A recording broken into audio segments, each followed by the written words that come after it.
Hi Sagittarius and Happy New Year. So this video applies to anyone that has their sun, moon, or ascendant in the sign of Sagittarius. So let's talk about your ruling planet Jupiter that went retrograde earlier this year in your 10th house of your career and your social standing, relationships that you have with your father, and also to the way the public views you in terms of your accomplishments with your professional life, and also to dealing with marital status, your status in society. So Jupiter retrograding is going to be asking you to really go inward for personal growth around this time for the 3 months that it's going to be retrograding in your 10th house. So are you being honest with yourself about your situation with your career or the reputation that you uphold at this moment?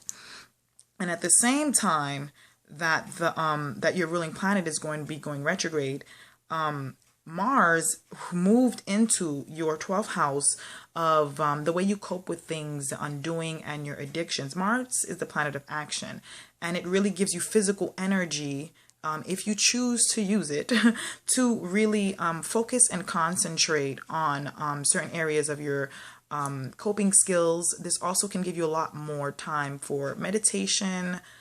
This can help you get a lot of work done. Like this can also help with energy to get physical exercise and also managing your daily routines a little bit better. Also to your work life, it can actually give you more energy, because once you tackle what it is that's holding you back with this Mars energy, it can give you more energy to get work done that will help you move in the direction that you want. So we also have to move, we're going to move down, because also at the same time this is going on, Mercury's retrograding, which is going it's going backwards in your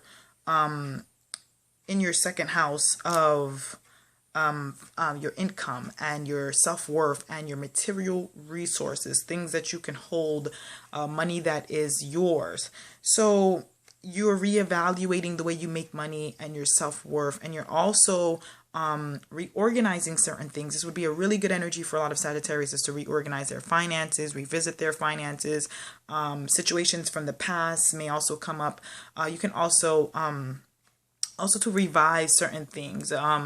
If there's something that you really need to redo in terms of your finances, this would be a really good time. It wouldn't be a good time to start something new with the finances, but anything that you've had that you really need to kind of go back and handle, this would be a really good time to do that with this transit.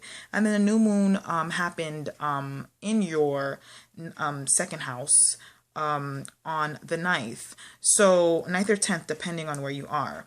And it was coupled, of course, with retrograding Mercury. So you want to set new intentions on the way that you probably value yourself, and also to the money that you're going to be making and your material possessions, the things that you own. You want to set new intentions on that with this new moon. And then on the 20th, Sag, we have the sun that's going to move into your 3rd house of communication. So you may have a lot more communications with your siblings, your cousins, also to relatives, and just talking a lot more. Communicating and thinking is going to be a really big part of around the 20th, around the end of going into the end of the month for you. And then the 23rd, Venus is going to move into your 6th house. Into your 2nd house. Mercury is retrograding while I'm recording this. So Venus is going to move into your 2nd house. So you might really just want to be around people that you really resonate with, that you really feel loved by. And you might also want to be around things that you really feel are worth your time and attention as well. So then you also have, we're going to move now, we also have a full moon happening on the 23rd in your 9th house of travel, higher learning and education, your philosophies, also to religion, and broadening your mind, really learning and inquiring things, asking questions why. So this is going to be a really beautiful full moons for you, because something can culminate around that time. So there can be travel plans around that. Also too, your ruling planet is going to be sextiling the moon on that day. So really kind of like an emotional need, like an expanding it, like really making yourself feel like your feelings are just a little bit bigger than life at that moment with the full moon in your 9th house of expansion. It's the 9th, you rule the 9th house, Sag. So, and on the 25th, Mercury is going to go direct in your 2nd house, coupled here with Venus. So when Mercury goes direct, all those fine tunings that you've been doing with your money, it'd be a really good time to kind of set in motion those things, and so that you can actually get them done properly, because Mercury rules communication. So if you try to do these things before or during this Mercury retrograde, communication might not be as stable, as grounded as you need it to be at that time. So again, Sagittarius, I'll see you next month, and enjoy your Mercury retrograde. By the way, write comments. I love seeing them. Write comments. Let me know how your Mercury retrograde goes, and I'll see you next month.